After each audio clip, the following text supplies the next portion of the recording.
Andy Pycroft ক্ষমা চেয়েছেন, আর সেই ক্ষমার ছোঁয়ায় পাকিস্তান ক্রিকেট বোর্ড যেন একটু বেশি ছেলে মানুষই করে ফেলেছে। অবস্থান ব্যাখ্যা করতে পাকিস্তান ড্রেসিং রুমে গিয়েছিল পাইক্রফট। কথা বলেন পাকিস্তানের অধিনায়ক সালমান আলী আগা ও কোচ মাইক হেসনের সঙ্গে। সেই ভিডিও সামাজিক যোগাযোগ মাধ্যমে প্রকাশ করায় এখন আইসিসির তোপ সামলাতে হচ্ছে পিসিবিকে। দুবাই আন্তর্জাতিক স্টেডিয়ামে সেপ্টেম্বরের 17 তারিখ যে নাটক ঘটেছে সেটা আবারও আঁকড়ে ধরেছে পাকিস্তান। খেলোয়াড় ও ম্যাচ অফিসিয়ালদের জন্য নির্ধারিত সংবেদনশীল এলাকার বিধিনিষেধ ভঙ্গ করেছেন তারা। প্লেয়ার্স অ্যান্ড ম্যাচ অফিসিয়ালস এরিয়াতে নিয়ম ভঙ্গের দায়ে তাদের করা মেইল পাঠিয়েছে আইসিসি। টাইমস অফ ইন্ডিয়া জানিয়েছে সেই ইমেইল লিখেছেন স্বয়ং আইসিসির সিইও সংযোগ গুপ্ত। সেখানে স্পষ্টভাবে উল্লেখ করা হয়েছে পিএমওএ কে ভিডিও ধারণ করা কতটা বড় নীতি লঙ্ঘন। বুকের ভেতরে তোলপাড়, কাঁপছে মহাদেশ, ট্রফিতেই এশিয়া কাপ দেখবে বাংলাদেশ।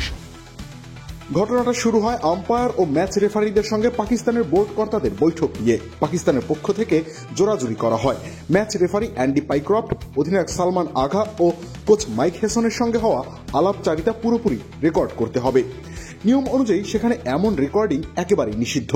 যখন আপত্তি জানানো হলো তখনই পাকিস্তান হুমকি দিল আবারও ম্যাচ থেকে সরে দাঁড়াবে তারা। অবশেষে ম্যাচ বাঁচাতে আয়োজন বিঘ্নিত না করতে অন্য স্টেক হোল্ডাররা বাধ্য হয় পাকিস্তানের শর্ত মেনে নিতে। তবে এরপর যা ঘটেছে তা আরও অস্বস্তিকর।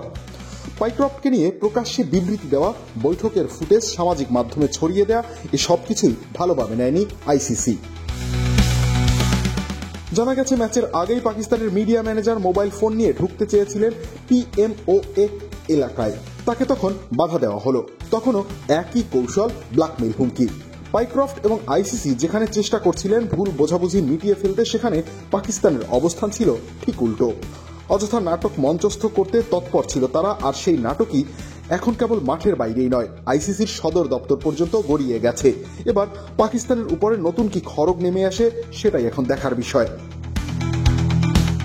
রবিউল ইসলাম রনি, খেলা ৭১।